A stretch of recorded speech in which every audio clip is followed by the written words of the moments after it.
오늘 예레미야서 44장 1절로 10절까지 말씀 같이 읽습니다. 시작.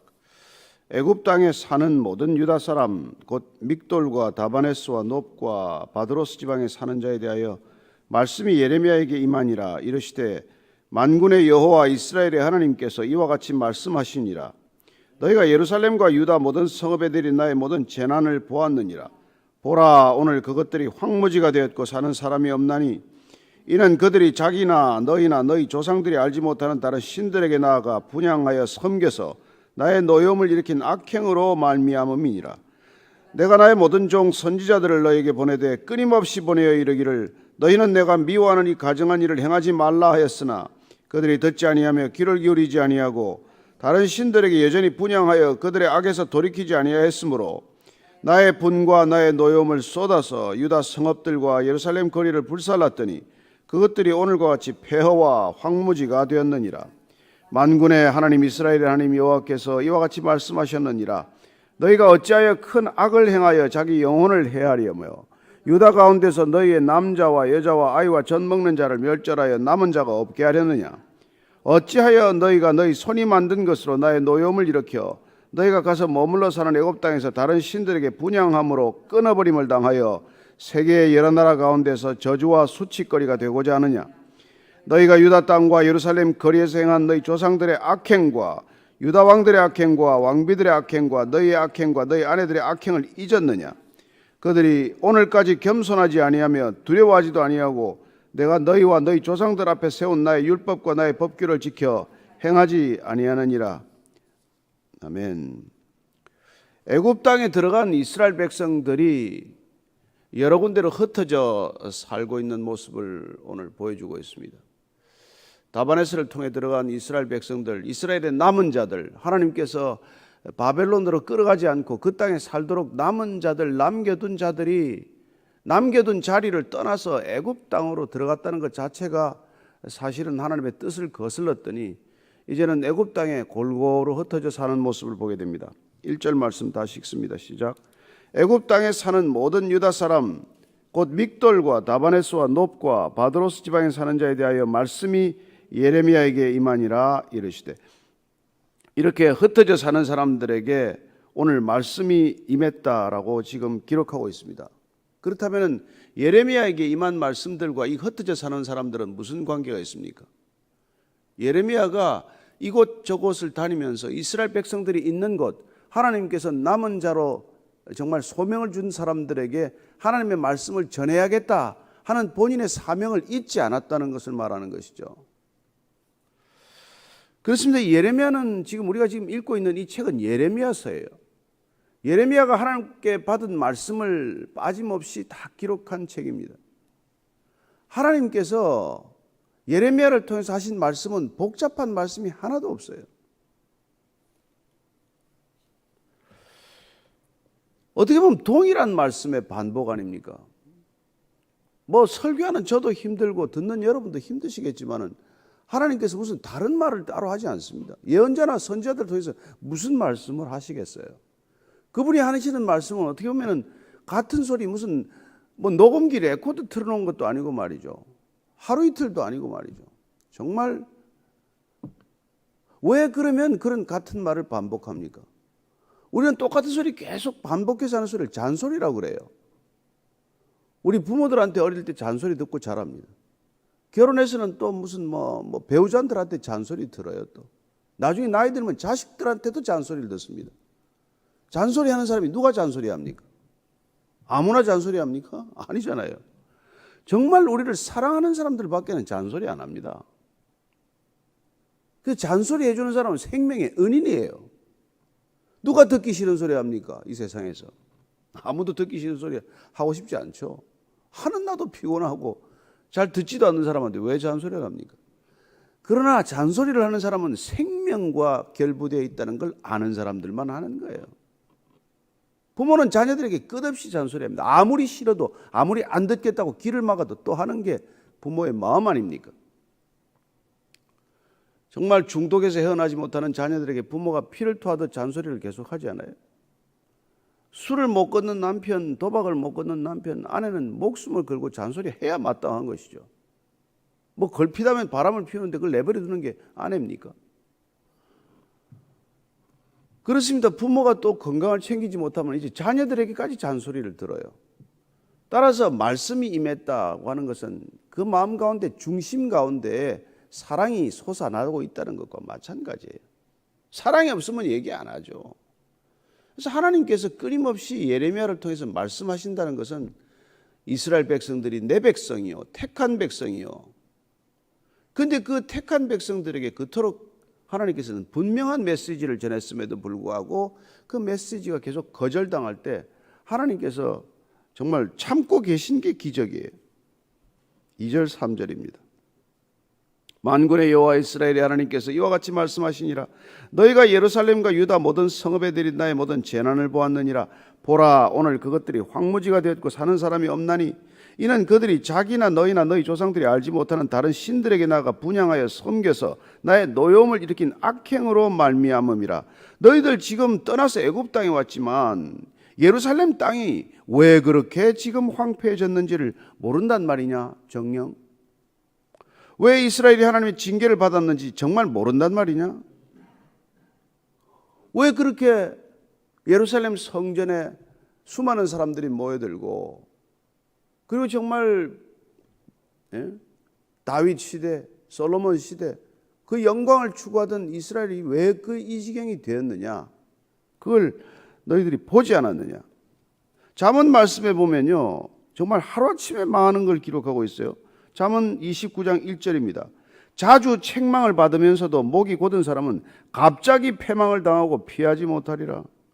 자주 책망을 받으면서도 고치지 않고 교만해서 그야말로 벗어나지 못하는 사람은 어느 날 보면 사라지고 없어요. 무슨 나는 새도 떨어뜨릴 것 같고 뭐 천하에 뭐 모든 걸 다 가지고 있는 것 같지만은 한 10년 지나보고 나면 흔적도 없는 사람들 많지 않습니까?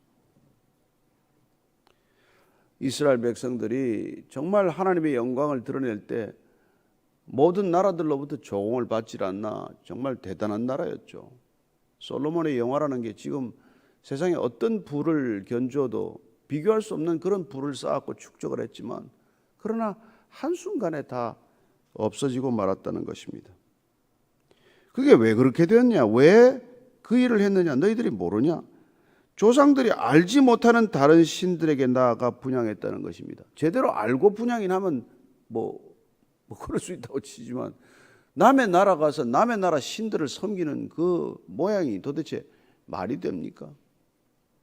하나님께서는 그렇게 그 이방 신들을 섬기는 것, 우상을 숭배하는 것, 그걸 왜 그렇게 그러면 싫어하냔 말이에요.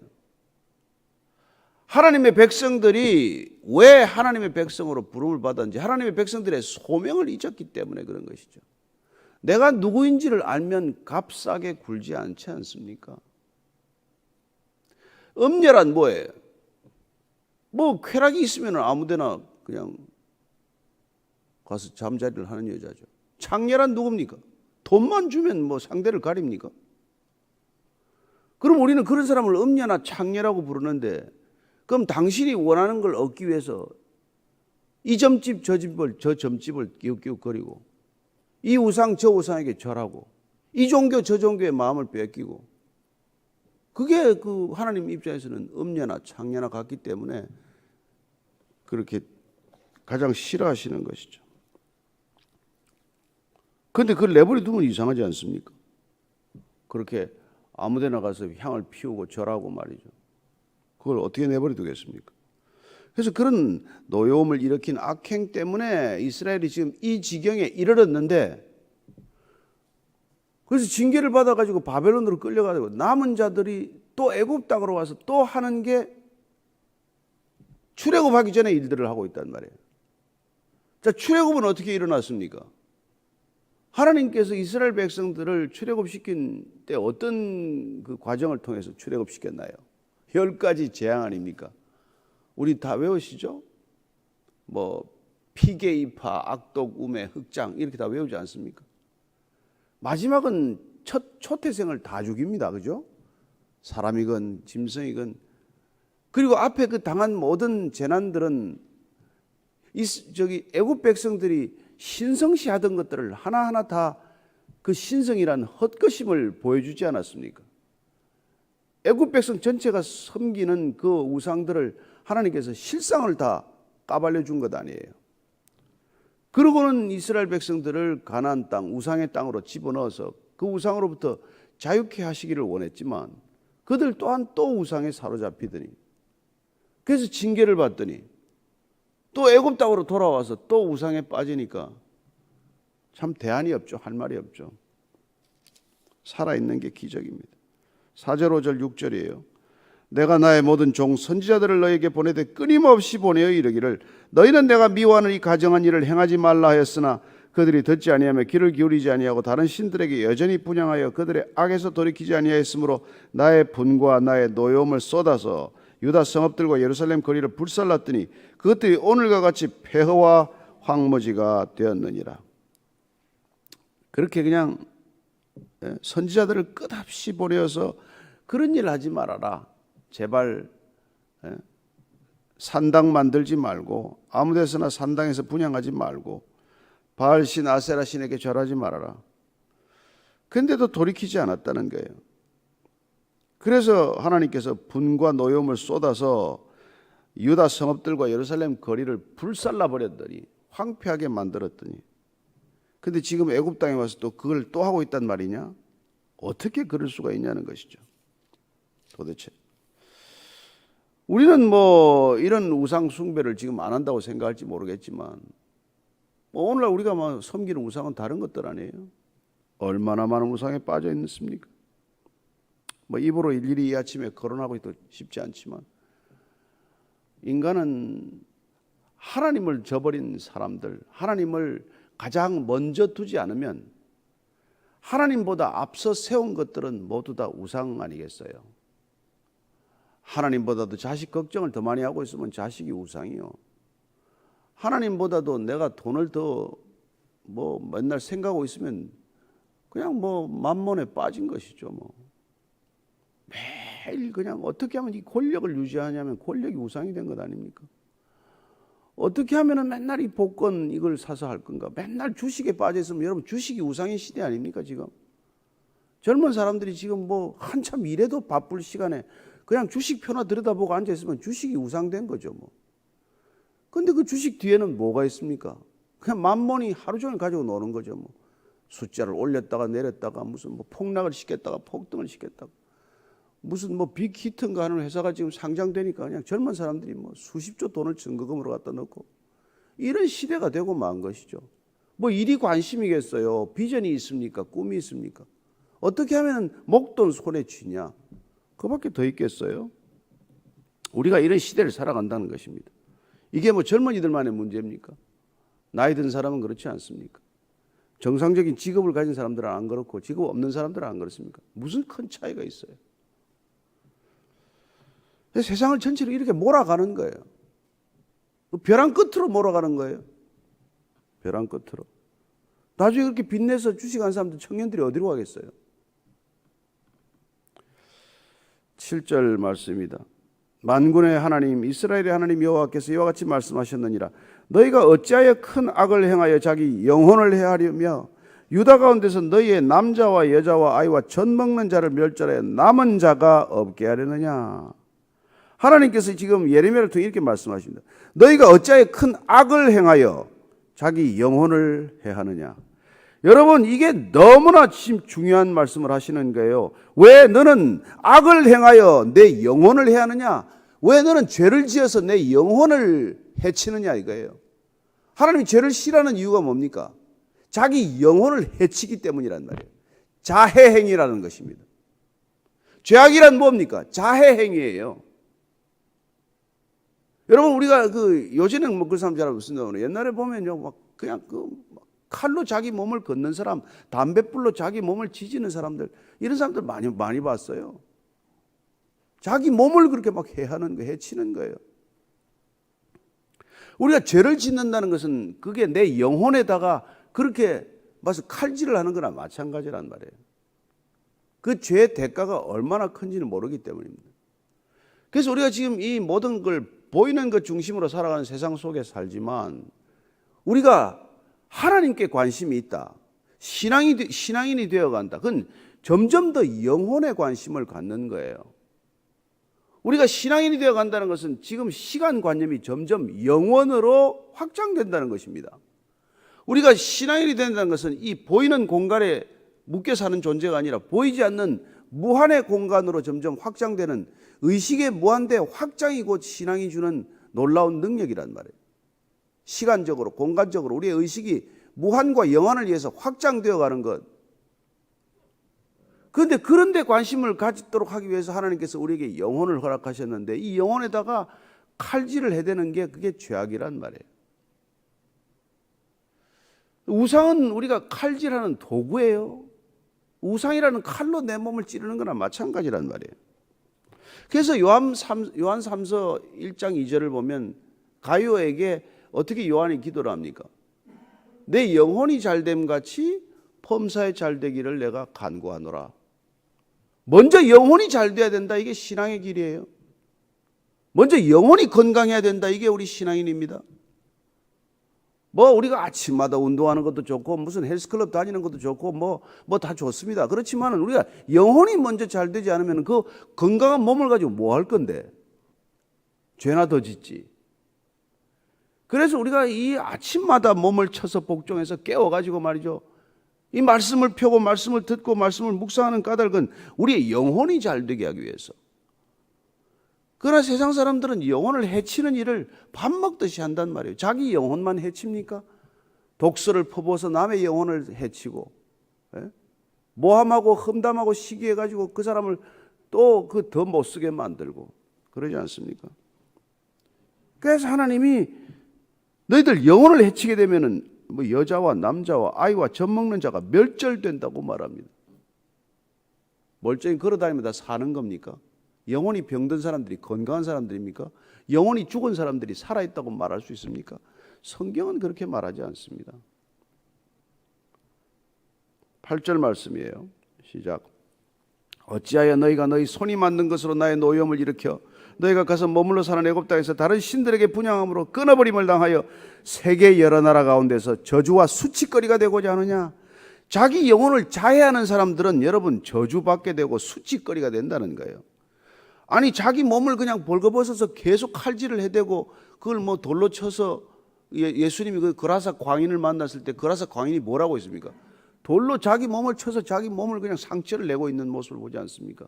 그런 짓들을 하고 산단 말이에요. 상징적인 모습 아닙니까? 뭐 멀쩡하게 옷을 입고 별의별 걸 가지고 사치나 이런 걸 다 해봐야 여러분 영혼이 병들어 있으면 다 그런 것들로 영혼에 칼질을 해대는 거나 마찬가지란 말이에요. 그래서 정말 하나님께서 참 얼마나 피눈물을 흘리시겠어요? 예수님께서는 오셔서 너희는 빛이다 소금이다고 하시지만 너희들이 영혼을 그렇게 먼저 생각하지 않으면 너희들이 세상 사람과 같아지면 그러면 뭐라겠냐? 너희들은 땅에 버리워져 발로 밟힐 뿐이리라. 마태복음 5장 13절 말씀 기억해야 합니다. 우리가 본분을 잃으면 땅에 버려져서 밟힘을 받는다는 거란 말이에요. 지금 그 얘기하고 있는 거 아니에요 지금. 세상에서 저주거리가 되고 수치거리가 된다는 것이죠. 여러분 못 살아서 수치스럽습니까? 자리가 비천해서 수치스럽습니까? 인간답지 못해서 수치스러운 것이죠. 사람답지 못해서 수치스러운 것이지 다른 일로 수치입니까? 9절 10절 말씀입니다. 너희가 유다 땅과 예루살렘 거리에서 행한 너희 조상들의 악행과 유다 왕들의 악행과 왕비들의 악행과 너희의 악행과 너희 아내들의 악행을 잊었느냐? 그들이 오늘까지 겸손하지 아니하며 두려워하지도 아니하고 내가 너희와 너희 조상들 앞에 세운 나의 율법과 나의 법규를 지켜 행하지 아니하느니라. 그 모든 악행들은 뭡니까? 결국 자기 영혼을 자해한 것과 마찬가지의 일들이라는 것을 오늘 우리가 말씀 가운데 기억해야 합니다. 우리는 자해 공갈단이라는 말을 기억하고 있어요. 그 자해 공갈단은 괜히 뭐 차에 뛰어들어가지고는 원래 자기 다리를 부러뜨려가지고는 와가지고 말이죠. 그러고는 차 밑에 들어가지고는 교통사고를 일으켰다고 돈을 뜯어내는 그런 폭력적인 일당들을 우리가 자해공갈단이라고 그러지 않습니까? 그 사람들은 늘 뭐 보면 심지어 자기 손가락을 부러뜨리고 자기 발을 부러뜨려가지고는 남을 그렇게 피해를 끼치는 거예요. 여러분, 악행을 일삼는다는 것은 바로 그런 거란 말이에요. 그래가지고는 정상적으로 사는 사람들을 괴롭히는 거예요. 이 죄인들의 속성입니다. 죄인들은 정상적으로 사는 꼴을 못 봐요. 세상의 교회를 왜 박해합니까? 정상적으로 살기 때문에 그래요. 그들이 사는 기준과는 전혀 다른 정상의 기준을 살기 때문에 몸에 자해를 일삼는 사람들은 그 꼴을 못 본단 말이에요. 너도 자해를 하라는 거예요.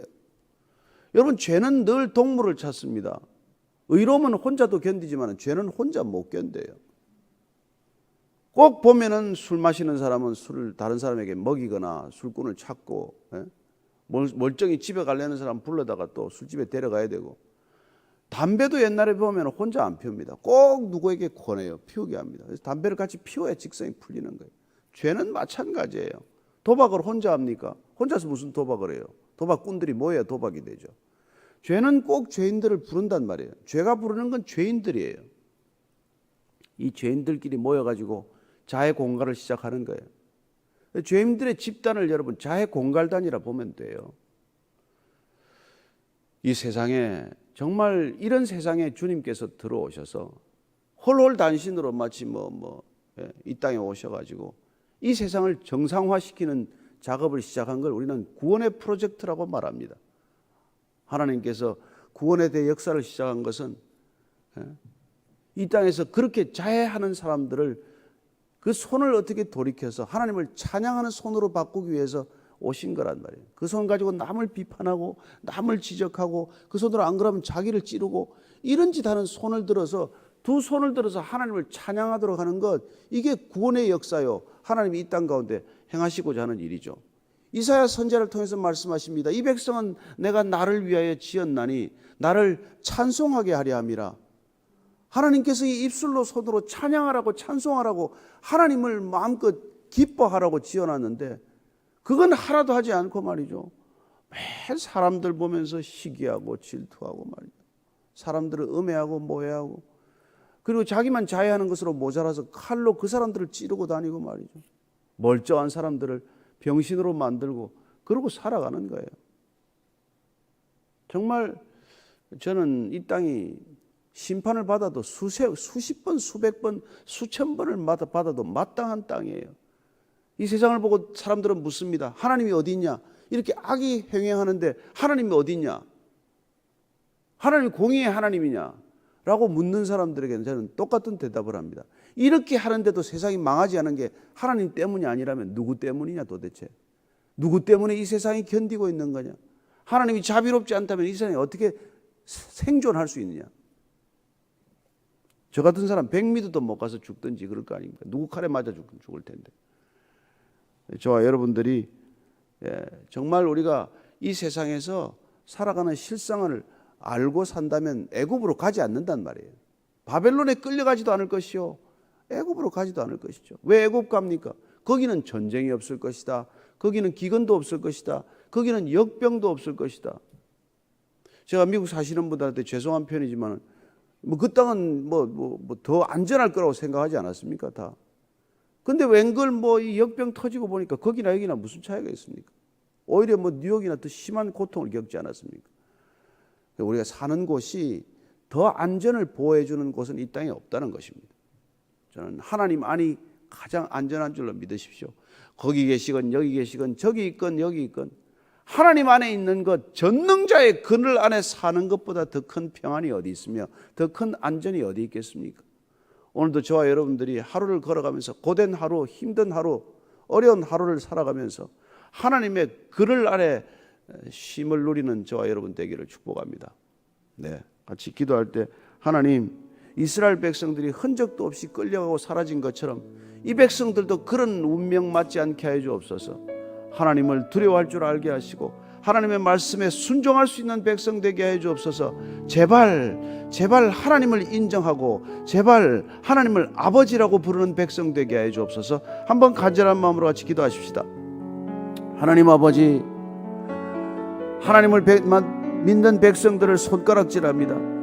어떻게 너는 아직도 예수를 주라고 고백하냐? 너는 어떻게 아직도 그리스도인이라고 말하냐? 세상은 그렇게 조롱할 것입니다. 점점 더 박해할 것입니다. 그러나 주님, 얼마나 어리석은 사람들입니까? 얼마나 어리석은 길을 가고 있습니까? 얼마나 자해를 하고 있습니까? 죄악으로 자해하고 자기 몸을 스스로 칼로 찔러서 피를 흘리는 것처럼 영혼이 철철 피를 흘리는데도 모릅니다. 그 영혼이 병들었는데도 모릅니다. 썩어 문드러지는데도 모릅니다. 주님, 저들을 불쌍히 여기셔서 주님 아니고서는 길이 없습니다. 성령의 바람이 불게 하옵소서. 에스골 골짜기 마른 골짜기에 뼈들이 살아나듯 저들이 살아나게 해주시옵소서. 바람아 불어와라. 성령아 불어와라. 사방에서 생기야 들어가라. 저들에게 생기가 들어가게 해주시옵소서. 성령의 바람이 불게 해주시옵소서.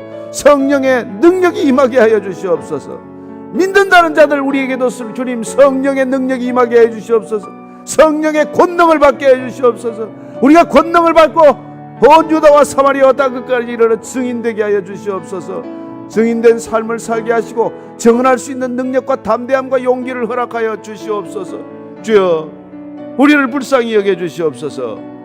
죽은 자와 산 자의 경계가 분명할진데 하나님, 죽은 자들을 틈에서 죽은 자처럼 살아가지 않게 하시고 살아있는 믿음의 능력의 사람들 되게 하여 주시옵소서. 담대한 믿음의 사람으로 서서 일어나 빛을 발하게 하여 주시옵소서. 살아계신 하나님 아버지, 오늘도 주의 능력으로 성령의 권능으로 힘입어 빛과 소금으로 살아가는데 조금도 부족함이 없게 하여 주시옵소서. 이제는 십자가에서 보여주신 능력으로 날마다 하나님을 선포하며 살 수 있도록 우리를 인도하시는 우리 구주 예수 그리스도의 은혜와 하나님 아버지의 무한하신 사랑과 성령의 일깨우심과 충만하게 하심이 오늘 말씀대로 어느 날 홀인이 사라지는 백성들이 아니라 영원에서 영원까지 하나님의 품 안에 거하는 안식하는 백성 되기로 결정한 이 자리에 고개 숙인 모든 믿음의 형제 자매들 위해 지금부터 영원까지 함께 하시기를 간절히 축원하옵나이다. 아멘. 오늘 예레미야서 42장 13절로 22절까지 말씀 같이 읽겠습니다. 시작. 그러나 만일 너희가 너희 하나님 여호와의 말씀을 복종하지 아니하고 말하기를 우리는 이 땅에 살지 아니하리라 하며 또 너희가 말하기를 아니라 우리는 전쟁도 보이지 아니하며 나팔 소리도 들리지 아니하며 양식의 궁핍도 당하지 아니하는 애굽 땅으로 들어가 살리라 하면 잘못되리라. 너희 유다의 남은 자여, 이제 여호와의 말씀을 들으라. 만군의 여호와 이스라엘의 하나님께서 이와 같이 말씀하시되 너희가 만일 애굽에 들어가서 거기에 살기로 고집하면 너희가 두려워하는 칼이 애굽 땅으로 따라가서 너희에게 미칠 것이요 너희가 두려워하는 기근이 애굽으로 급히 따라가서 너희에게 임하리니 너희가 거기에서 죽을 것이라. 무릇 애굽으로 들어가서 거기에 머물러 살기로 고집하는 모든 사람은 이와 같이 되리니 곧 칼과 기근과 전염병에 죽을 것인즉 내가 그들에게 내리는 재난을 벗어나서 남을 자 없으리라. 만군의 여호와 이스라엘의 하나님께서 이와 같이 말씀하시되 나의 노여움과 분을 예루살렘 주민에게 부은 것 같이 너희가 애굽에 이를 때에 나의 분을 너희에게 부으리니 너희가 가증함과 놀램과 저주와 치욕거리가 될 것이라. 너희가 다시는 이 땅을 보지 못하리라 하시도다. 유다의 남은 자들아, 여호와께서 너희를 두고 하신 말씀에 너희는 애굽으로 가지 말라 하셨고 나도 오늘 너희에게 경고한 것을 너희는 분명히 알라. 너희가 나를 너희 하나님 여호와께 보내며 이르기를 우리를 위하여 우리 하나님 여호와께 기도하고 우리 하나님 여호와께서 말씀하신 대로 우리에게 전하라. 우리가 그대로 행하리라 하여 너희 마음을 속였느니라. 너희 하나님 여호와께서 나를 보내사 너희에게 명하신 말씀을 내가 오늘 너희에게 전하였어도 너희가 너희 하나님 여호와의 목소리를 도무지 순종하지 아니하였은즉 너희가 가서 머물려고 하는 곳에서 칼과 기근과 전염병에 죽을 줄 분명히 알지니라. 아멘. 하나님을 믿습니다 라고 얘기하는 것은 하나님께 순종하겠습니다 하는 얘기와 다르지 않습니다. 오늘 이 지금 미스바에서 일어난 여러 가지 혼란상 가운데 하나가 결국 하나님 말씀을 순종하지 않았던 이스라엘 백성들이 바벨론으로 끌려감으로써 생겨난 일이고, 그 위에 혼란을 수습하던 그달랴는 또 암살당하게 되고, 그달랴를 암살한 이스마엘은 또 뭐 해외로 도피해버린 것이죠. 도망가 버리고. 그리고 그 백성들이 끌고 가려고 인질로 삼아서 데리고 가던 자들을 요하난이라고 하는 사람이 구출을 했어요. 요하난이라고 하는 사람은 이 미스바에서 일어난 여러 가지 정황 때문에, 정치적 격변이라든지 여러 가지 상황 때문에 바벨론이 다시 돌아올 것이다, 바벨론이 반드시 이를 또다시 징계할 것이라고 하는 두려움에 사로잡히게 되었습니다. 그래서 요하난은 이 지금 이스라엘의 남은 자들을 데리고 애굽으로 갈 생각을 하게 된 것이죠. 그렇습니다. 하나님께서는 바벨론에게 포로로 끌려간 사람들도 있지만 이 이스라엘 땅에, 유다 땅에, 예루살렘에 남겨둔 자들이 있다는 것입니다. 남은 자들은 바벨론에 데리고 가지 않고 유다 땅에 남겨둔 이유가 있단 말이에요. 신앙이란 하나님께서 정하는 주거와 시간에 복종하는 것이죠. 하나님께서 경계를 정하고 내가 이곳에 있으라, 그러면 여기에 있는 것이고, 너는 이 땅에 여기서 언제부터 언제까지 살라 하면 그 시간에 순종하고 사는 것이죠. 우리가 뭐 이 땅에 그냥 아무 목적이나 소명도 없이 왔다 가는 게 아니라 하나님께서 이 땅에 보내신 이유가 있고 보내신 때가 있다는 것을 우리가 믿음으로 받아들인다면 하나님께서 정하는 주거의 경계 또한 받아들여야 하는 것이죠. 너는 여기 있으라 하면 여기에 있는 게 그게 믿음이요, 너는 옮겨라 하면 옮기는 게 믿음 아니겠어요? 근데 지금 남은 자들에게 주신 하나님의 명령은 이 땅에 남아 있으라고 하는 명령입니다. 따라서 사실 물어볼 것도 없어요.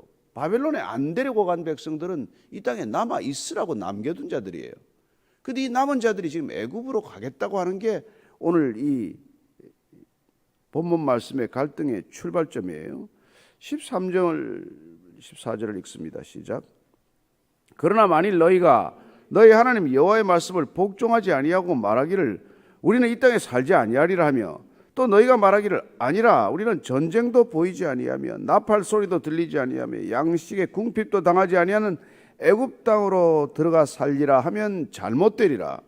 지금 요한이 이스라엘의 남은 자들을 데리고 애굽으로 떠나겠다고 하는 이유가 무엇인지가 오늘 한마디로 드러나고 있습니다. 무슨 말이냐면 전쟁도 보이지 않고 나팔 소리도 들리지 않고 양식의 궁핍도 당하지 않는 곳, 그게 애굽이기 때문에 애굽으로 가겠다는 거예요. 전쟁도 없고 기근도 없고 그런 곳으로 가야겠다 하는 게 지금 요한이 남은 자들을 이끌고 애굽으로 옮기겠다는 이유이라는 것입니다. 따라서 그는 하나님의 뜻을 따라 움직이는 사람이 아니라 자신의 안전을 목적으로 움직이는 사람이라는 것을 알게 됩니다. 따라서 그는 예레미야를 게롯 기맘이라는 곳에 만나서 기도를 부탁을 했어요. 하나님의 뜻을 물어봐 주십시오. 앞에 5절 6절이 그 얘기죠. 그들이 예레미야에게 이르되 우리가 당신의 하나님 여호와께서 당신을 보내사 우리에게 이르시는 모든 말씀대로 행하리이다.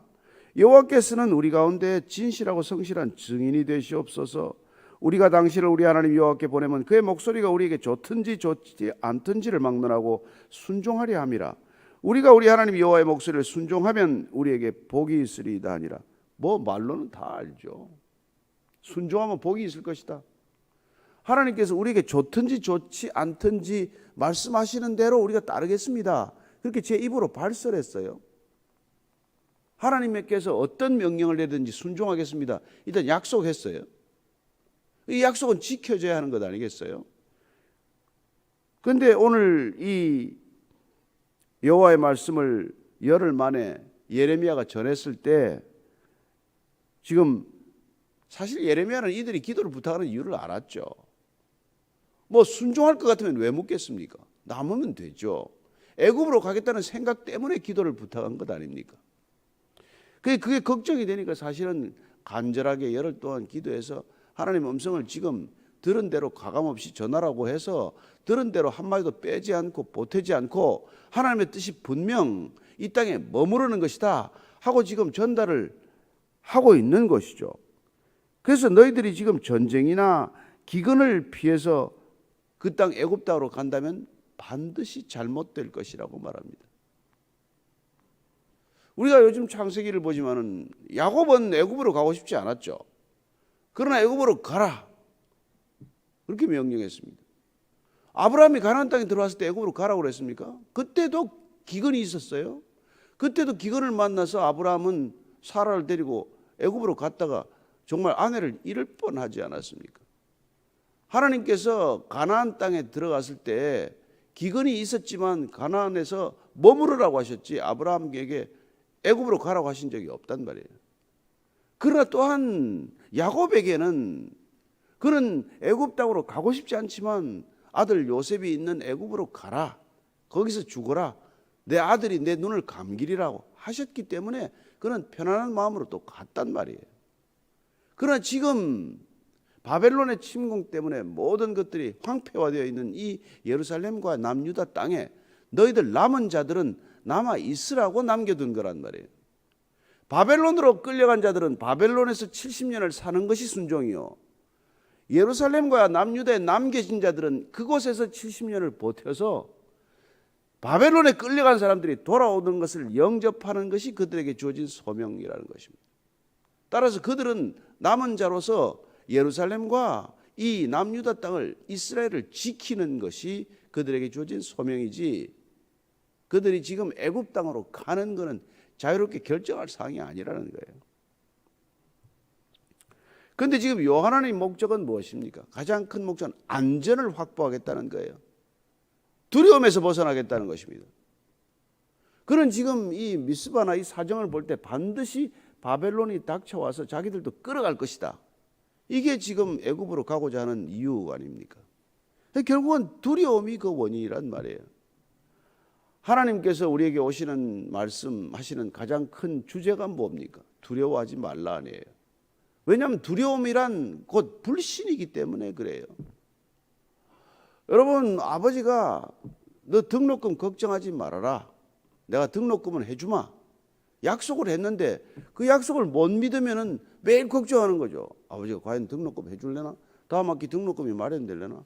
아니, 아버지 지금 수입도 없는 것 같은데 무슨 능력이 있어 나한테 등록금을 해주신다는 건가? 밤낮 없이 걱정만 한다고 뭐가 해결이 되겠어요?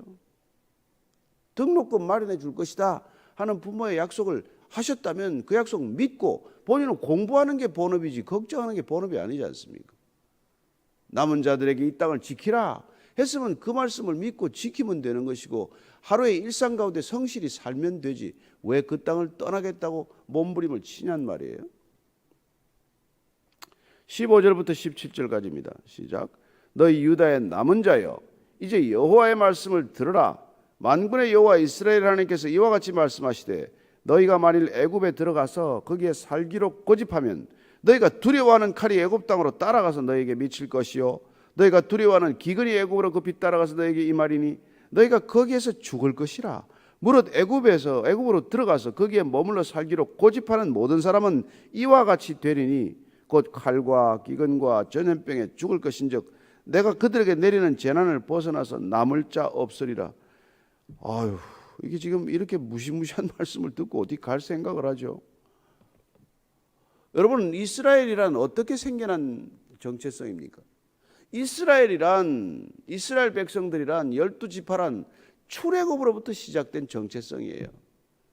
절대로 애굽으로 돌아가서는 안 되는 게 신앙의 첫 출발점이란 말입니다. 하나님께서는 우리를 믿음의 걸음을 떼게 하실 때부터 출애굽으로부터 신앙이 시작된다는 그림을 만들기 위해서 애굽 땅에서부터 이스라엘 백성들을 인큐베이터에 넣어서 200만 백성으로 만들어서 이끌고 나오시는 게 구원의 시작이란 말이에요. 구원의 모든 컨셉은, 구원의 기본 개념은 출애굽으로부터 시작이 된단 말이에요. 그런데 그 구원을 포기하는 가장 상징적인 행위란 애굽으로 돌아가는 거란 말이에요. 그래서 광야 40년 동안 가장 하나님께서 화를 내시는 게 뭐예요? 애굽으로 돌아가겠다는 것 아닙니까? 애굽에 가면은 부추와 뭐 파도 있고 마늘도 있고 수박도 있고 외도 있는데 이게 뭐냐? 매일 만나가 이게 뭐냐? 매출하기 고작 이게 뭐냐? 그런 불평과 불만을 수없이 늘어놓으면서 하는 이 사람들의 마지막 주제가 뭡니까? 애굽으로 돌아가자예요. 차라리 노예 생활이 낫다. 일껏 자유를 허락했는데 그 자유를 포기하고 노예로 돌아가고 싶은 심정. 그래서 하나님께서는 그 백성들을 애굽에서 출애굽시킨 것이 힘든 일이 아니라 애굽 백성들의 이제 이스라엘 백성들의 여전히 남아 있는 애굽을 끄집어내는 것이 훨씬 어려웠기 때문에 40년 동안 광야 생활을 하게 하신 것이죠. 그 뭐 람셋에서 가나안까지 사흘 길입니다. 사흘이면 갈 수 있는 길이에요. 그걸 뺑뺑 돌아서 40년이나 걸린 이유가 뭡니까? 참 우리도 마찬가지죠. 말씀 순종하면 뭐가 어려울 게 있어요. 고생은 하겠죠. 힘들겠죠. 그러나 견디기로 작심하면 못할 일이 뭐가 있습니까? 그런데 자꾸 편안함을 찾는단 말이에요. 아침 새벽 기도도 마찬가지예요. 평생 나오기로 결심하면 그냥 나오면 되는 거예요. 오늘 갈까 뭐고 할까 뭐 일어날까 말까 5분 더 잘까 말까 그냥 벨 울리면 일어나면 되는데 그 5분 10분 때문에 그냥 못 가는 일이 흔하지 않습니까? 한번 하기로 마음먹으면 그냥 끝까지 가면 되는 거예요. 할까 말까 하면은 뭐 기쁨도 없고 말이죠. 매일 아침마다 갈등이죠. 오늘은 가야 되냐 말아야 되냐. 그 이게 지금 뭐 애굽으로 들어가는 게 이거란 말이에요. 애굽으로 가는 게 이게 지금 뭐 불안하기 때문에. 그런데 하나님께서는 두려워하지 말라. 내가 너와 함께함이라. 특별히 함께하는 위해서 말씀을 주신 것 아니에요? 너희를 향한 나의 생각을 내가 안 하니 재앙이 아니라 평안이요. 너에게 장차 미래와 희망을 주는 것이다. 그게 하나님이 말씀하시는 이유요. 그 말씀 붙들면 그냥 담대하게 사는 것이죠. 그런데 계속 불안해요. 애굽으로 가겠다는 거예요. 전쟁이 두렵고 기근이 두렵다는 것입니다. 18절 19절이에요. 만군의 여호와 이스라엘의 하나님께서 이와 같이 말씀하시되 나의 노여움과 분을 예루살렘 주민에게 부은 것 같이 너희가 애굽에 이를 때 나의 분을 너희에게 부으리니 너희가 가정함과 놀램과 저주와 치욕거리가 될 것이라. 너희가 다시는 이 땅을 보지 못하리라 하시도다. 유다의 남은 자들아 여호와께서 너희를 두고 하신 말씀에 너희는 애굽으로 가지 말라 하셨고 나도 오늘 너희에게 경고한 것을 너희는 분명히 알라. 이렇게까지 얘기를 하시는데 어떻게 떠나죠? 그렇습니다. 이렇게까지 말씀하셔도 떠나기로 작정한 사람들은 떠난다는 거예요. 왜냐하면 떠나기로 작정하고 뜻을 물었기 때문에 그래요. 애굽으로 가기로 작정하고 기도를 부탁했기 때문에 그렇단 말이에요. 그래서 자기 뜻에 합당한 응답이 되지 않으면 하나님 뜻과 상관없이 사는 것이죠. 성경 읽는 것도 마찬가지입니다. 내 생각을 가지고 자꾸 성경을 읽으면 아무 삶의 변화가 없어요.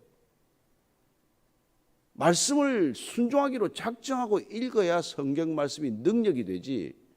그냥 내가 읽다가 이건 이해가 되네. 그래, 이건 이해가 돼. 이건 말이 안 되는구만. 어떻게 기본에 해가 멈추고 무슨 뭐 아얄론 골짜기에 무슨 달이 멈추고 말이 안 돼. 이건 물 위를 걷기는 어떻게 걸어? 이게 신하구만. 왜 읽어요? 성경 왜 읽어요? 아무 변화도 없죠. 설교도 마찬가지입니다. 우리가 성경 말씀을 있는 그대로 전하는 것 뭐 쉽죠. 뭐 누구나 할 수 있는 일이에요. 사실 조금만 배우면. 그러나 미국의 성경 신학자들이 설교자들의 설교를 미국 설교자들 뭐 한국은 모르죠. 미국 설교자들의 설교를 분석을 해보니까 97%가 성경대로 설교 안 한다는 거예요. 성경대로. 신학교 가면 우리가 배우는 게 뭐 영어 표현 써서 죄송합니다만 엑스지시스 해석하는 것이죠. 강해하는 것이죠. 그런데 그 신학자들의 연구에 따르면 성경 말씀을 가지고 해석하는 것이 아니라 자기 생각을 가지고 성경에 들어가서 자기 생각으로 성경 말씀을 해석하는 것을 그걸 엑스지시스라 그러지 않고 아이스지시스라 그래요. 자기 해석이 자기 해석. 자기 해석. 마찬가지로 우리가 성경을 읽는 것도 그렇고 말씀을 전하는 것도 그렇고 기도도 마찬가지죠. 하나님의 뜻을 분별하기 위해 기도하고 하나님의 뜻에 순종하기 위해서 기도하면 말씀이 임하면 순종이 되겠죠. 그러나 내 뜻을 가지고 기도의 자리로 나가서 하나님의 뜻과 배치되는 응답을 받았을 때 하나님의 뜻을 꺾기 위해서 계속 기도한다면 기도 왜 시작했단 말이죠. 기도 안 하고 그냥 하면 되지. 차라리 말씀대로 안 살려면 말씀 안 읽고 말지. 왜 말씀대로 읽고 말씀을 해석하고 말씀을 뭐 늘 듣고 그러고는 내 생각대로 살 것 같으면 뭐하러 말씀을 읽냐는 것이죠. 성경을 뭐 10번 100번 읽으면 무슨 변화가 있겠어요. 그래서 이런 게밖에 성경 읽고 자기 생각대로 사는 사람, 성경 안 읽고 자기 생각대로 사는 사람 무슨 차이가 있어요. 성경을 알고 내 뜻대로 사는 사람, 성경을 모르고 내 뜻대로 사는 사람과 무슨 차이가 있냐고요. 그런데 하나님은 성경을 알고 내 뜻대로 사는 사람을 훨씬 징계한단 말이에요. 성경을 모르고 내 뜻대로 사는 사람은 불신자니까 징계가 가볍지만 그건 자기가 만나는 건 재앙이에요. 말씀대로 안 살다가 겪는 건 재난을 겪는단 말이에요. 재앙을 겪는 거예요. 그러나 말씀을 알고도 그대로 안 사는 사람은 재앙이 아니라 징계를 받는단 말이에요. 때로는 재앙이 징계보다 클 때도 있지만 때로는 징계가 재앙보다도 클 때가 있다는 것을 우리는 기억해야 합니다. 모르고 그냥 편하게 사는 게 낫죠. 뭐 실컷 알고 죽을 만큼 고생해서 성경 공부하고 무슨 뭐 신학교까지 갔다 오고 그리고 자기 뜻대로 사는 사람은 없습니까? 내 뜻대로 교회 하는 사람이 뭐 한둘입니까?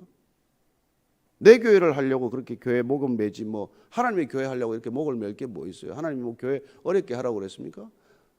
교회란 말씀이요 성령이요 그 다지요 뭐가 있습니까? 왜 교회가 사역입니까? 그러니 우리가 참 이 시대나 그때나 보면은 자기 생각을 가지고 이 성경을 파헤치면 내 생각에 합당한 말이 한두 개입니까? 얼마든지 짜집게 할 수 있죠. 모든 이단이 그렇지 않습니까? 그래서 설교를 여러분들이 100편, 1000편 듣는 것보다 예수님 설교를 들으라는 얘기죠. 저자 직강을 들으라는 것입니다. 저자 직강 한번 듣는 게 저희 같은 사람들이 성경을 해석해서 100번 얘기하는 것보다 낫단 말이에요. 그 말씀 그대로 듣고 그 말씀 그대로 먹으면 그러면 그 말씀이 능력이 될 줄로 믿으십시오. 듣기만 하고 뭐 그냥 흘려버리면 무슨 소용이 있습니까? 그래서 예수님께서 오셔서 그 비유를 든 거예요. 논쟁의 시비는 예수님께서 성경을 가르치는데 바리새인과 대제사장이 와서 너 무슨 권위로 이 성경을 가르치냐? 그런데 예수님께서 나도 한마디 묻자. 세례 요한의 권위가 하늘로부터냐 인간으로부터냐? 그러고 나서 예수님께서 이런 비유를 듭니다. 야 큰아들은 듣겠습니다. 예. 해놓고는 가서 지 뜻대로 살았어. 둘째 아들은 안 하겠습니다. 아버지 하는 거 난 안 하겠습니다. 그러고는 말씀대로 했어요. 누가 아버지의 뜻대로 사는 아들이냐 그러죠. 그래서 마태복음 21장 31절을 보면 이렇게 돼 있어요. 둘째 아들에게 가서 또 그와 같이 말하여 대답하여 이르되 실소이다 하였다가 그 후에 뉘우치고 갔으니 그들 중 누가 아버지의 뜻대로 하였느냐? 이르되 둘째 아들이니이다.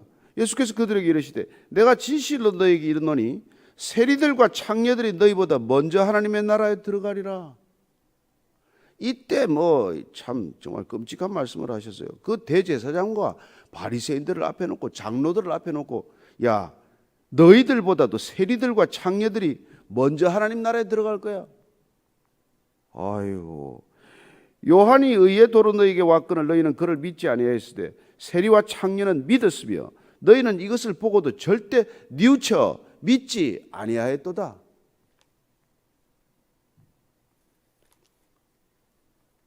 회개하고 하나님의 말씀대로 사는 사람과 회개하지 않고 말씀만 잔뜩 아는 사람들과의 차이를 이렇게 말한 거죠.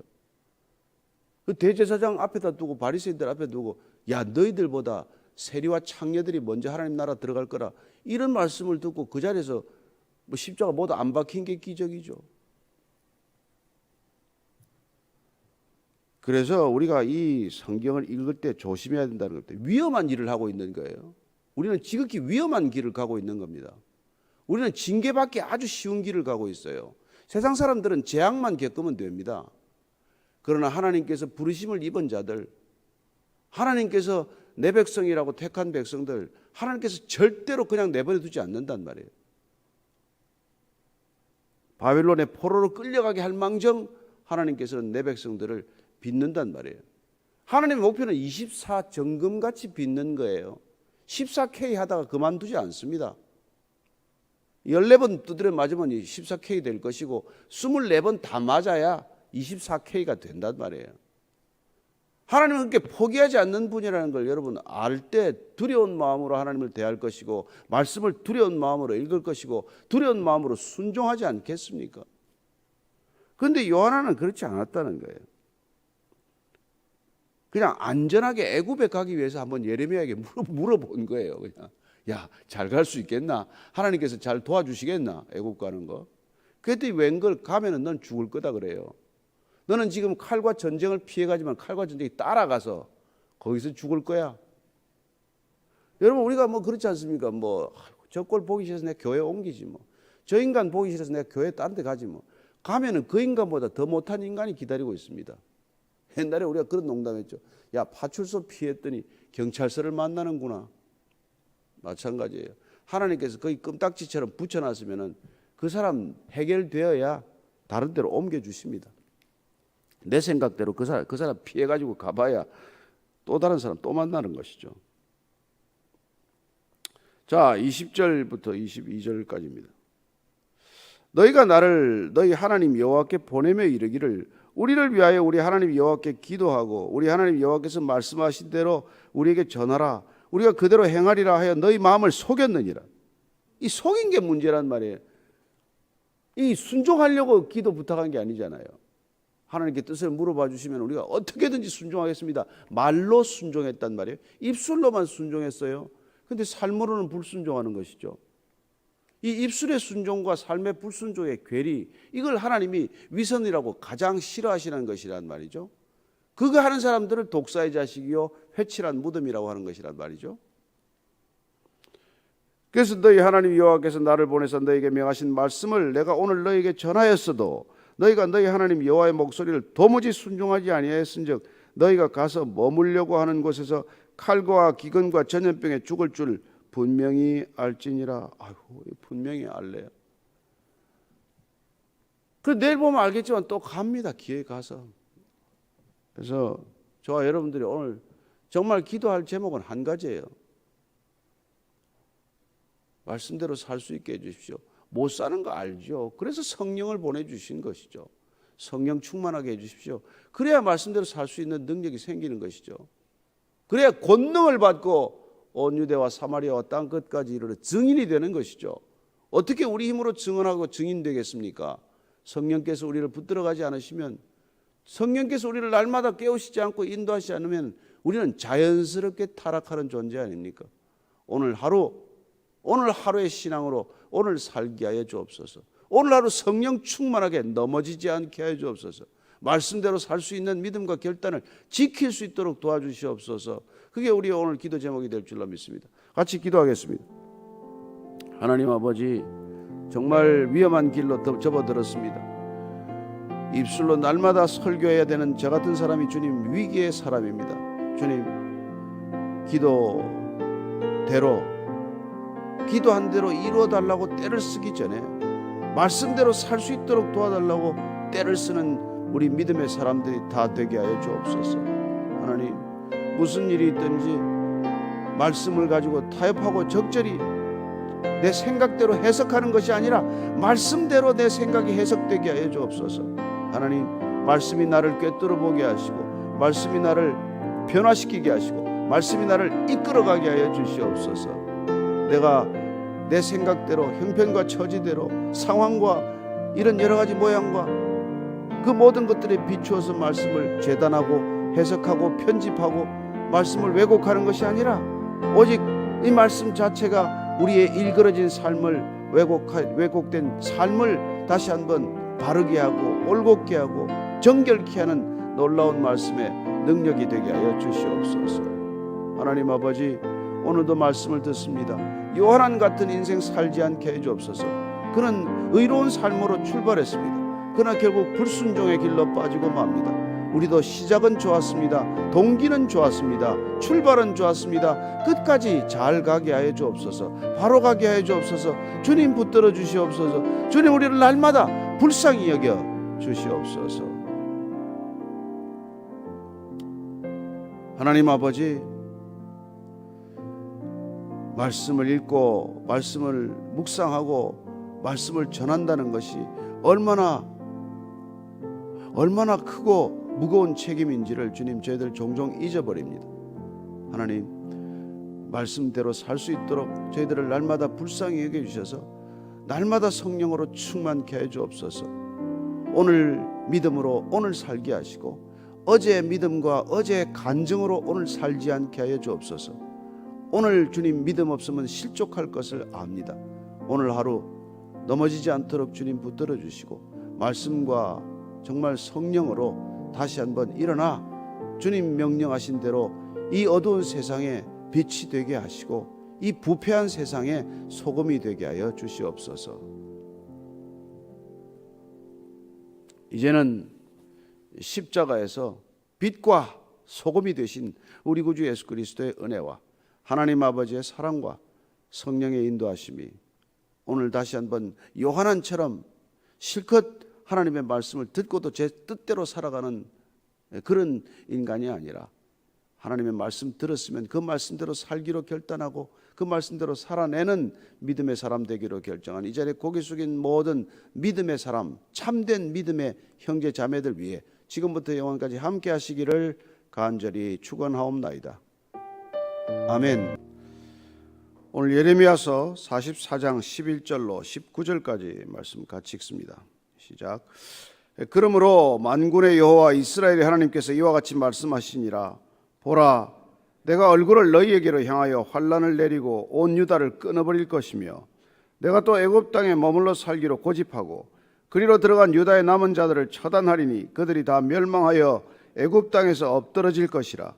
그들이 칼과 기근에 망하되 낮은 자로부터 높은 자까지 칼과 기근에 죽어서 저주와 놀램과 조롱과 수치의 대상이 되리라. 내가 예루살렘을 벌한 것 같이 애굽 땅에 사는 자들을 칼과 기근과 전염병으로 벌하리니 애굽 땅에 들어가서 거기에 머물러 살리는 유다의 남은 자 중에 피하거나 살아남아 소원대로 돌아와서 살고자 하여 유다 땅에 돌아올 자가 없을 것이라. 도망치는 자들 외에는 돌아올 자가 없으리라 하셨느니라. 그리하여 자기 아내들이 다른 신들에게 분향하는 줄을 아는 모든 남자와 곁에 섰던 모든 여인 곧 애굽 땅 바드로스에 사는 모든 백성의 큰 무리가 예레미야에게 대답하여 이르되 내가 여호와의 이름으로 우리에게 하는 말을 우리가 듣지 아니하고 우리 입에서 낸 모든 말을 반드시 실행하여 우리가 본래 하던 것 곧 우리와 우리 선조와 우리 왕들과 우리 고관들이 유다 성읍들과 예루살렘 거리에서 하던 대로 하늘의 여왕에게 분향하고 그 앞에 전제를 드리리라. 그때는 우리가 먹을 것이 풍부하며 복을 받고 재난을 당하지 아니하였더니 우리가 하늘의 여왕에게 분향하고 그 앞에 전제드리던 것을 패한 후부터는 모든 것이 궁핍하고 칼과 기근에 멸망을 당하였느니라 하며 여인들은 이르되 우리가 하늘의 여왕에게 분향하고 그 앞에 전제를 드릴 때 어찌 우리 남편의 허락이 없이 그의 형상과 같은 과자를 만들어 놓고 전제를 드렸느냐 하는지라. 아멘. 하나님께서 애굽 땅에 들어온 이스라엘 백성들에게 얼마나 또다시 분노하는 일이 생겼습니까? 그들은 가나안 땅에서 하던 그대로 또 들어와서 애굽 땅에서 그 일을 반복하는 것이죠. 정말 개가 토한 것을 또 먹듯이 해서는 안 될 그렇게 하나님을 진노케 하는 일들을 동일하게 가나안 땅에서도 하다가 많은 사람들이 바벨론에 끌려갔는데 그 땅에 남겨둔 자들이 또 애굽 땅으로 와서는 그 일을 반복하고 있다는 것입니다. 이토록 인간의 어리석음은 끝이 없는 것이죠. 하면 안 되는 줄을 알터인데도 불구하고 옛 습속, 습관, 버릇에서 돌이키지 않습니다. 왜 그럴까요? 왜 사람들이 그렇게 돌이키지 못할까요? 어쩌면 제 자신을 돌아보기도 하죠. 아니 뭐 운동하면 좋은 줄 누가 모릅니까? 걸으면 좋은 줄 누가 모릅니까? 그러나 왜 못 걷는지를 가끔 저는 생각을 해보죠. 이유는 하나입니다. 그게 가장 우선순위에 있지 않기 때문에 그래요. 다른 어떤 일들보다도 그 일이 중요하다고 생각하면 왜 안 하겠습니까? 그러나 우선순위가 뒤바뀌어 있기 때문이죠. 그러면 우선순위는 왜 뒤바뀌게 되었습니까? 소위 말하는 우리의 프레임이 빗나가고 틀려지고 일그러진 것이죠. 우리의 생각하는 프레임 그 자체가 깨어졌기 때문이라는 것을 알게 됩니다. 오늘 한번 우리의 프레임이, 인간의 프레임이 얼마나 깨어져 있고 잘못되어 있는지를 한번 말씀을 통해서 살펴보죠. 11절입니다. 시작. 그러므로 만군의 여호와 이스라엘의 하나님께서 이와 같이 말씀하시니라. 보라, 내가 얼굴을 너희에게로 향하여 환난을 내리고 온 유다를 끊어버릴 것이며. 하나님께서 더 이상 견딜 수 없는 진노 속에 있습니다. 그래서 얼굴을 들었다고 돼요. 하나님 얼굴을 들 때는 좋은 일입니다. 민수기에 보면은 우리가 6장 25절 26절을 보면은 하나님께서 이스라엘 백성들에게 자녀를 축복할 때 그렇게 축복하라고 말하지 않습니까? 하나님께서 내게로 얼굴을 향하여 드사 평강 주시기를 원한다. 얼굴을 내게로 향하여 드사 내게 복 주시기를 원한다라고 그렇게 축복하도록 할 때 하나님께서 얼굴을 든다. 하나님과 얼굴을 대면한다. 이거야말로 좋은 일인데 하나님께서는 오늘 얼굴을 드는 이유가 뭐예요? 얼굴을 향하여 환난을 내리고 온 유다를 끊어버리기로 결정하셨기에 얼굴을 들었다는 것입니다. 그렇습니다. 우리는 때때로 사람들에게 사랑이 그윽한 깊은 눈길로 정말 서로 얼굴을 대면할 때도 있지만 그냥 걷잡을 수 없는 분노 때문에 눈과 눈을 마주칠 때가 있지 않습니까? 그때 우리는 눈에 정말 그냥 불길이 튀는 것이죠. 지금 하나님이 그토록 진노했다고 말씀하고 계십니다. 왜 그럴까요? 12절입니다. 시작. 내가 또 애굽 땅에 머물러 살기로 고집하고 그리로 들어간 유다의 남은 자들을 처단하리니 그들이 다 멸망하여 애굽 땅에서 엎드러질 것이라. 그들이 칼과 기근에 망하되 낮은 자로부터 높은 자까지 칼과 기근에 죽어서 저주와 놀램과 소름과 수치의 대상이 되리라. 애굽에 가면 안 된다. 가면은 이런 일이 있을 것이다. 가면은 살아남지 못할 것이다. 라고 말씀하신 것이 이미 다 얘기해 주시지 않았습니까? 42장 우리가 다시 한번 보면은 42장 앞장에 보면은 16절 17절을 보면은 하나님께서 애굽에 가면 어떤 일이 있을 거라고 말씀하셨습니까? 너희가 두려워하는 칼이 애굽 땅으로 따라가서 너희에게 미칠 것이요 너희가 두려워하는 기근이 애굽으로 급히 따라가서 너희에게 이 말이니 너희가 거기에서 죽을 것이라. 너희는 지금 전쟁과 기근을 피해서 애굽 땅으로 간다고 하는데 전쟁이 따라갈 거라는 거예요. 애굽에 따라갈 거라고 말합니다. 여러분 우리가 하나님을 피해서 다른 데로 가면은 재앙들이 따라가요. 우리가 하나님을 따라가야 되는데 하나님을 멀리 떠나면은 엉뚱한 것들이 우리를 따라오는 것이죠. 유혹이 따라오게 되어 있어요. 우리가 하나님을 멀리하면 말씀을 멀리하면 그러면 따라와서 안 될 것들이 우리를 따라온단 말이에요. 유혹이 따라오고 거짓이 따라오고 그렇죠. 폭력이 따르고 그런 것 아닙니까? 그래서 무릇 애굽으로 들어가서 거기에 머물러 살기로 고집하는 모든 사람은 이와 같이 되리니 곧 칼과 기근과 전염병에 죽을 것인즉 내가 그들에게 내리는 재난을 벗어나서 남을 자 없으리라. 가지 말아라. 마치 하나님께서 정말 그 길로 가면은 정말 죽는 길이다. 그 길로 가면 죽는 길이다. 낭떠러지다. 제발 그 길로는 가지 말아라. 그렇게 말씀하셨지만은 귀를 막고 간 것이죠. 13절 14절입니다. 시작. 내가 예루살렘을 벌한 것 같이 애굽 땅에 사는 자들을 칼과 기근과 전염병으로 벌하리니 애굽 땅에 들어가서 거기에 머물러 살리는 유다의 남은 자 중에 피하거나 살아남아 소원대로 돌아와서 살고자 하여 유다 땅에 돌아올 자가 없을 것이라. 도망치는 자들 외에는 돌아올 자가 없으리라 하셨느니라. 오늘 보니까 하나님께서는 이런 말씀을 지금 다 하셨고 이 말씀을 통해서 정말 한번 거기 들어가게 되면 일단 애굽 땅에 발을 딛게 되면은 살아서 돌아오지 못한다. 아니 그렇게까지 얘기하는데 어떻게 들어갈까요? 왜 그렇게까지 이 얘기를 듣고도 이 사람들은 돌이키지 않습니까? 이유는 이렇습니다. 잠언 13장 13절 말씀입니다. 잠언 13장 13절 말씀은 이렇게 되어 있어요. 말씀을 멸시하는 자는 자기에게 패방을 이루고 계명을 두려워하는 자는 상을 받느니라. 여기서 말씀을 멸시하는 자라고 하는 것은 하나님의 말씀을 받아들일, 하나님의 메시지를 받아들일, 우리 안에 있는 메시지를 디코딩하는, 메시지를 해석하는, 메시지를 저장하는 프로그램에 문제가 생겼다는 뜻이에요. 그래서 하나님의 메시지가 우리 안에 들어오면은 정상적으로 해석을 못하는 것이죠. 정상적으로 받아들이지를 못합니다. 어쩌면 메시지 디코딩 시스템이라고 그럴까요?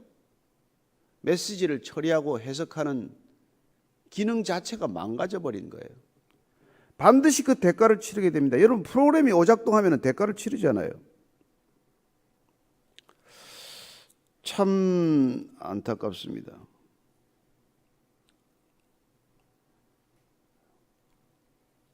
사도 바울은 우리가 율법을 듣고 그렇게 듣는 자들이 의인이 아니라 율법을 행하는 자라야 의인이 된다고 말합니다. 그렇습니다. 그게 좋다는 걸 듣는 자가 좋아지는 것이 아니라 그걸 하면 좋다는 것을 듣고 행하는 자가 좋아지는 것이죠. 몸에 나쁜 음식을 먹지 말라. 그런 음식이 몸에 나쁘다는 것을 알아야 음식을 안 먹는 게 아니라 그 음식을 먹지 않아야 몸이 비로소 좋아지는 것이죠. 그런데 그게 이 메시지 처리 능력이 망가졌단 말이에요. 곧 프레임이 망가졌다는 뜻입니다. 그래서 인간의 프레임이 한번 망가지면 좀처럼 회복되지 않습니다. 하나님의 말씀을 받아들이는 이 메시지 처리 능력이 생기지 않는 것이죠. 오작동을 자꾸 일으키기 때문에. 지금 마지막 기회를 줘요. 도망치는 자들은 돌아올 가능성이 있다는 것을 시사하고 있어요. 도망치는 자들 외에는 돌아올 자가 없으리라. 지금이라도 애굽 땅에서 빠져나오라. 지금이라도 마지막에 돌이키기만 하면 사는 길이 있다는 것입니다. 구원이란 그런 말 아닙니까? 돌이키라, 회개하라. 그러면 지금이라도 살리라 하는 것 아니에요. 저는 가룟 유다가 참 안 됐어요. 뭐 머리도 좋고 뭐 나름대로 예수님의 좋은 제자가 될 법했는데 이 메시지 처리 시스템에 문제가 생긴 거예요. 머리가 너무 빨리 돌아간 거죠. 자기가 이해되는 것은 받아들이되 자기가 해석할 수 없는 것들은 내뱉어 버린 것이죠. 그래서 예수님께서 왜 저런 능력을 가지고 세상을 뒤집어 엎지 않나? 왜 돌이 떡이 되게 하는 저런 능력, 뭐 성전에서 뛰어내려도 다치지 않을 수 있는 능력, 무리를 걸을 수 있는 능력, 오병이어의 기적을 베풀 수 있는 능력. 아니 저런 능력을 가지고 왜 세상을 바꾸지 않지? 세상을 한 번에 뒤엎어버리면 될 텐데 이해할 수 없는 거죠. 예수님을 아무리 봐도. 그래서 어쩌면 저는 유다가 그렇게 팔아버렸다고 생각을 해요. 예수님이 팔면 능력을 보이려나? 로마 군병들한테 붙들려가면 로마를 뒤엎어버리려나? 그런 생각이 들지 않았을까? 그러나 예수님께서는 뭐라고 말합니까? 마지막 만찬 때 뭐라고 말해요? 이 가운데 나를 팔 자가 있을 것이다 라고 말해요. 그때 주님께서 마지막 기회, 돌이킬 수 있는 기회가 있지 않습니까? 여기 중에 나를 팔 자가 있을 것이다. 주님 접니다. 제가 주님을 팔려는 생각을 했습니다. 주님 제가 죄인입니다. 곧 돌아설 수 있는 시간 아니에요. 그런데 그는 밤에 주님을 떠나버린다. 주님을 떠나서 바리새인들과 유대 종교 지도자들에게 간다고 되어 있어요. 저는 우리가 신앙생활하면서도 이런 고비를 많이 만납니다. 주님께로 가는 건 점점 더 어리석게 보여요. 비효율적으로 보인다. 세상이 점점 효율적이니까. 점점 세상의 발을 높이 뒤로 놓는 거죠. 점점 세상에 배우는 거죠. 세상에 배울 게 많아. 뭐 하버드 비즈니스 리뷰 같은 거 보면은 뭐 금방 잘 될 것 같아. 세상에서 마케팅을 배우면 교회가 금방 커질 것 같아. 뭐 학원에서 뭐 버스 돌리듯이 교회도 한번 버스 돌려보고, 뭐 이 프로그램 좋다면 이 프로그램 가져오고, 저 프로그램 좋다면 저 프로그램 가져오고, 금방 교회가 잘 될 것 같아요. 교회가 커져서 뭐 할 건데? 교회를 키워서 뭐 할 건데? 그 영혼이 병들면 뭐 하는데? 누가 아픈 줄도 모르고 우리가 지내면 뭐 하는데? 그게 왜 목회입니까? 사업이지. 그냥 그렇게 줄다름 치는 거예요. 어리석은 결정은 어디서 비롯됩니까? 안 듣는 데서 비롯된단 말이에요. 하나님의 말씀을 경홀히 여기는 데서 비롯된단 말이에요. 그래서 지금 우리가 잠언 13장 13절 말씀을 기억하셔야 합니다. 말씀을 멸시하는 자는 반드시 패망한단 말이에요. 그 말씀이 내 프레임을 바꾸지 않고 내 프레임으로 말씀을 해석하면 우리는 말씀을 잘못 적용하게 되어 있단 말이에요. 참. 그리하여 그들을 어떻게 합니까? 일그러진 프레임, 잘못된 프레임은 뭘 합니까? 15절 16절이에요. 그리하여 자기 아내들이 다른 신들에게 분향하는 줄을 아는 모든 남자와 곁에 쓰던 모든 여인 곧 애굽 땅 바드로스에 사는 모든 백성의 큰 무리가 예레미야에게 대답하여 이르되 내가 여호와의 이름으로 우리에게 하는 말을 우리가 듣지 아니하고, 이제는 이거 하나님의 말씀을 전해도 그 지금 바드로스나 이 애굽 땅에 흩어져 사는 사람들이 이제 귀를 막아버린 거죠. 안 듣겠다는 겁니다. 하나님의 말씀을 듣고도 안 하더니 이제는 아예 안 듣겠다는 거예요.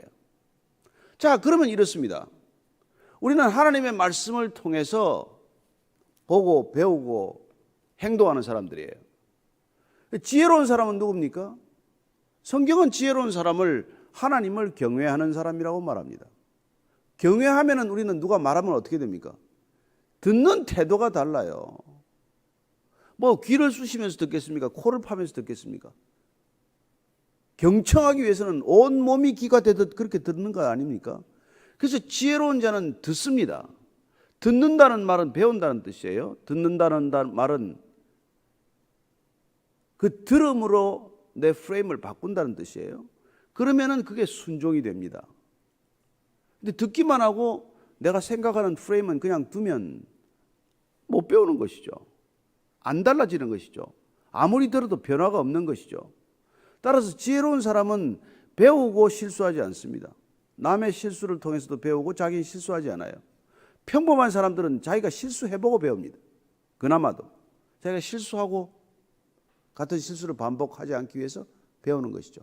어리석은 사람은 같은 실수를 반복해도 배우지 않습니다. 왜요? 그 프레임이 고장난 프레임을 안 고치기 때문에 그렇단 말이에요. 여러분, 창틀을 안 고치고 바람이 어떻게 막을 수 있습니까? 유리가 깨졌으면 유리창을 갈아야죠. 창틀이 뒤틀려서 바람이 새면 창틀을 갈아야죠. 틀을 갈지 않고 그 바람을 어떻게 막을 수가 있습니까? 그런데 지금 이 사람들은 창틀이 깨어졌단 말이에요. 깨어진 프레임에 지금 이제는 뭐 더 이상 하나님의 말씀을 안 듣겠다고 고집부리기 시작합니다. 17절입니다.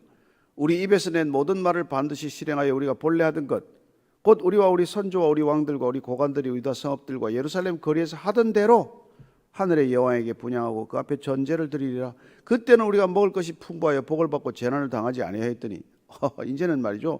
한번 되기 시작을 하니까 이제 거침없이 쏟아내는 거예요. 야, 우리가 말이야, 애굽에서 우리 예루살렘에서 우리 왕들과 고관들이 하던 대로 우리가 하겠다.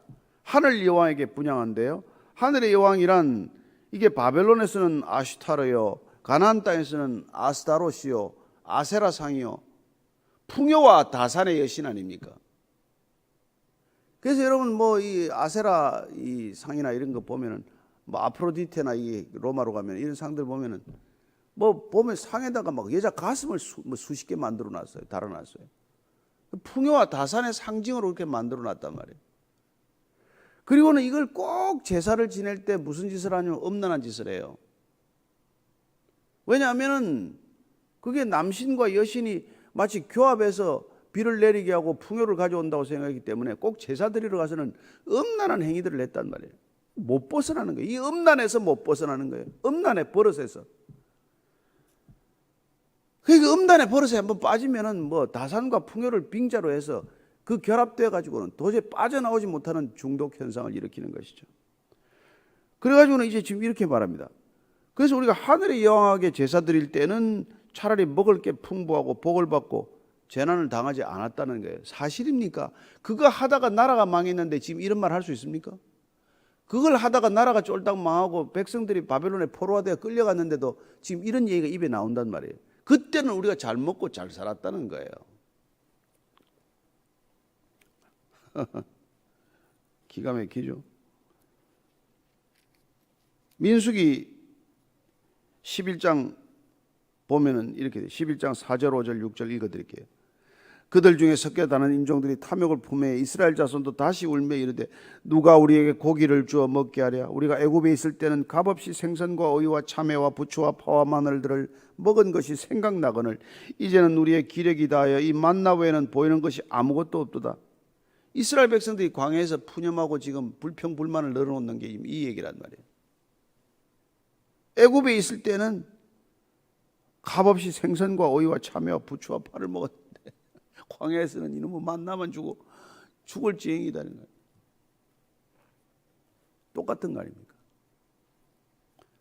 우리가 가나안 땅에서는 아세라 상에게 막 절할 때는 먹을 게 그렇게 많고 잘 살았는데 예수 믿고 잘 된 게 뭐 있냐는 거예요. 자, 이 프레임이 어디서 빗나갔습니까? 뭐가 잘 사는지를 모른단 말이에요. 그래서 예수님께서 처음 산상수훈 설교를 통해서 하신 건 우리의 프레임을 바꾸는 작업이란 말이에요. 뭐가 잘 사는 거냐? 뭐가 복 있는 거냐? 그걸 안 바꾸면 절대 신앙의 태도는 안 바뀌고 듣는 태도도 안 바뀌고 순종하는 태도도 안 바뀐단 말이에요. 뭐가 잘 사는 거냐? 뭐가 잘 사는 겁니까? 부추와 외를 먹어야 잘 사는 거다. 그 생각이 예전에 안 바뀌었단 말이에요. 풍요와 다산을 누리던 게 잘 사는 거라는 프레임이 안 바뀌었단 말이에요. 그러니 이들이 가나안에 있건 바벨론에 가건 애굽에 있건 어디를 있건 잘 사는 것에 대한 프레임이 빗나가 있다는 것을 모른단 말이에요. 어리석은 사람이란 내가 왜 이런 생각을 하고 있는지를 생각해 보지 않습니다. 내가 왜 이렇게 생각하게 되었는지를 생각하지 않기 때문에 어리석음에서 못 벗어난단 말이에요. 내가 왜 이런 생각의 프레임이 짜졌는지를 모르기 때문에 그 생각의 프레임에서 못 벗어난단 말이에요. 늘 거기서 맴도는 거예요. 왜 나는 예수 믿고 잘 못 사나? 잘 사는데도 잘 못 산다고 생각하는 거란 말이에요. 세상의 프레임이 안 바뀌었기 때문에 잘 사는 게 뭔지에 대한 데피니션, 정의, 프레임이 안 바뀌었기 때문에 삶이 하나도 안 바뀐단 말이에요. 예수 믿으면 반드시 잘 삽니다. 세상처럼 살지는 않아요. 세상이 잘 산다고 생각하는 프레임으로 더 이상 잘 살게 되지 않습니다. 그걸 하나님이 깨닫게 하기 위해서 고난을 준단 말이에요. 그 프레임을 바꾸기 위해서 고난을 주시는데 그 고난을 받고도 여전히 옛날의 프레임에 집착하면, 여전히 새 포도주를 옛 가죽 부대에 넣으면 터져서 가죽도 못 쓰게 되고 포도주도 버리게 된다. 그게 예수님 말씀 아닙니까? 가죽 부대라고 하는 프레임이 새 프레임으로 바뀌어야 된다. 새 포도주는 새 가죽 부대에 넣어야 된다. 그 말씀을 그렇게 귀가 따갑도록 하는데 듣습니까? 안 듣죠. 우리는 하늘 여왕에게 제사 지낼 때 그때는 먹고 살기가 좋았는데 이게 뭐야, 이게 지금 예수 믿고 나서 이게 뭐야. 그래서 18절 이렇게 말합니다. 우리가 하늘의 여왕에게 분양하고 그 앞에 전제드린 성을 패한 후부터는 모든 것이 궁핍하고 칼과 기근에 멸망을 당하였느니라.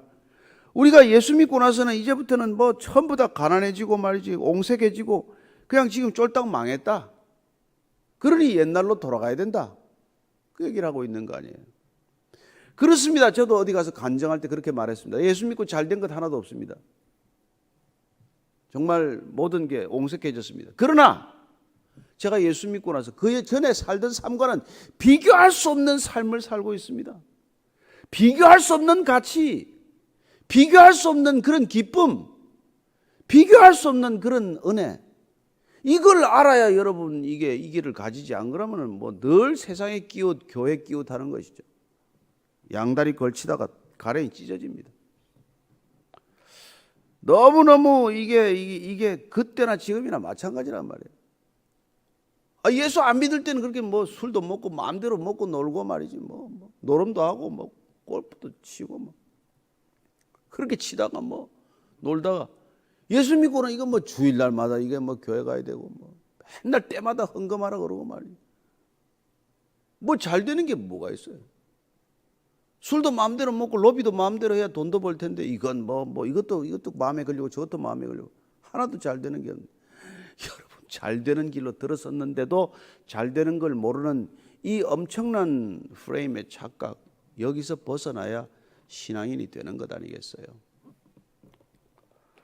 오늘 우리가 정말 다시 한번 주님께서 우리를 얼마나 잘 되는 길로 인도하셨는지를 아셔야 합니다. 예수님께서 이렇게 말씀하십니다. 마태복음 6장 24절 읽고 마칩니다. 한 사람이 두 주인을 섬기지 못할 것이니 혹 이를 미워하고 저를 사랑하거나 혹 이를 중히 여기고 저를 경히 여김이라. 너희가 하나님과 재물을 겸하여 섬기지 못하느니라. 여러분, 하나님과 숫자를 겸하여 섬길 수 없다라고 생각하십시오. 그래서 다윗이 계수하다가 야단 맞은 거예요. 저도 숫자를 좋아하죠. 뭐 이런 숫자도 좋아하고 저런 숫자도 좋아하고. 그래서 좋아요 싫어요 숫자 보기 싫어서 그냥 우리 댓글 기능도 중지해버리자 그랬는데 자꾸 사람의 마음을 뺏긴단 말이에요. 하나님과 재물을 겸하여 섬길 수 없다, 이 얘기 다시 기억해야 됩니다. 다 아는 얘기죠. 하나님과 세상을 겸하여 섬길 수 없다, 다 아는 얘기죠. 그런데 왜 겸하여 섬깁니까? 프레임이 안 바뀌었단 말이에요. 우리의 신앙이란 뭡니까? 프레임을 바꾸는 작업이에요. 날마다 왜 말씀 봅니까? 프레임을 바꾸는 작업이란 말이에요. 그래야 바뀐 프레임에 세상이 들어와야 세상이 더 이상 나를 이기지 못한단 말이에요. 그렇지 않으면 우리는 늘 하나님을 믿는다면서도 세상에 날마다 지는 것이죠. 조그만 유혹도 못 이깁니다. 돈의 유혹, 권력의 유혹, 성적인 유혹, 뭐 음란의 유혹 하나도 못 이기죠. 그런데 못 이기면서 맨날 이기는 척하고 살려니까 얼마나 더 힘들어요. 맨날 위선이죠. 천의 얼굴을 하고 사는 것이죠. 오늘 기도할 때 정말 주님, 이 세상을 이길 수 있는 게 어떻게 이겼습니까? 주님께서 십자가의 프레임으로 이긴 것이죠. 십자가에 못 박았으니까 이기신 것이죠. 오늘 주님, 세상에 대하여 내가 못 박히게 하여 주옵소서. 내가 세상을 못 받게 하여 주옵소서. 그래 세상을 이기고 세상을 살게 하여 주옵소서. 세상을 이기고 세상 속으로 걷게 하여 주옵소서. 한번 같이 그렇게 기도합시다. 하나님 아버지, 우리는 세상적 기준, 세상의 숫자로 모든 것을 평가합니다. 성도 수가 늘어나면 목회가 성장한다고 믿습니다. 큰 교회를 지으면, 건물을 크게 지으면 큰 목회를 한다고 생각합니다. 주님이 그렇게 말씀하셨습니까?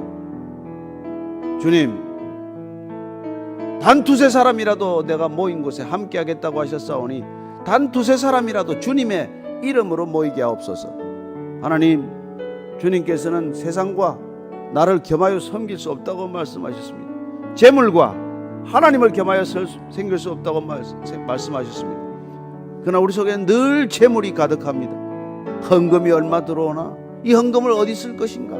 이 헌금을 누구에게 쓸 것인가? 늘 돈 생각입니다. 주님, 솔직히 이 생각에서 벗어나지 못하는 한 주님의 말씀이 내 안에 정말 프레임을 만들지 않고 있다고 믿습니다. 오늘도 주님의 말씀이 내 인생을 프레임하게 하시고 주님의 말씀이 내 모든 가치관을 프레임하게 하셔서 하나님 어떤 것도 주님의 말씀을 벗어난 틀 안에 갇히지 않게 하시고 헐헐 자유케 하여 주옵소서. 오직 진리라는 틀 안에서만 자유가 있는 줄로 믿습니다. 세상 어느 가운데 자유가 없음을 알고 세상에 어디를 가더라도 속박되고 묶이는 줄 주님 잘 아오니 주님의 말씀 안에서만, 진리 안에서만 자유케 하여 주옵소서. 사랑하는 주님, 내 말이 너희 안에 거하면 그러면 그것이 하늘나라의 프레임이 될 것이요 하늘나라의 프레임 안에서 너희들이 자유하게 될 것이라고 가르쳐 주셨사오니 주님, 오늘도 주님 안에서 온통 주님을 틀로 삼아 주님 안에서 자유하는, 마음껏 기뻐하는 마음껏 비상하는 그런 하루가 되게 하여 주옵소서. 이제는 십자가에서 우리를 자유케 하신 우리 구주 예수 그리스도의 은혜와 하나님 아버지의 사랑과 성령의 깨닫게 하심이 오늘 하나님의 말씀을 프레임 삼아 오늘도 진리 안에서 자유를 선포하는 이 자리에 고개 숙인 모든 진리의 사람들 위해 지금부터 영원까지 함께 하시기를 간절히 축원하옵나이다. 아멘.